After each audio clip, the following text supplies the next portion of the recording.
తిరుమల నుంచి ధర్మగిరి వేద పాఠశాలకి వెళ్ళే ధర్మగిరి రోడ్డుది. రోడ్డుకి రెండు వైపులా పొడవైన చెట్లున్నాయి. ఇక్కడ ఎక్కువ జనాలు ఉండరు, ఎక్కువ వెహికల్స్ కనిపించవు.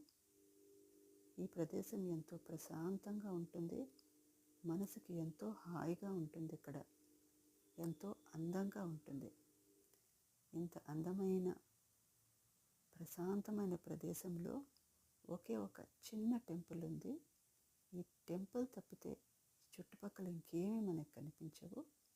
ఈ టెంపుల్ పేరు శ్రీ అభయ ఆంజనేయ స్వామి వారి దేవాలయం. ఈ టెంపుల్లో స్వామివారి వాహనం ఒంటె. ఇది ఆంజనేయ స్వామి వారి టెంపుల్ కాబట్టి ఇక్కడ కోతులు కొంచెం బాగానే ఉన్నాయి.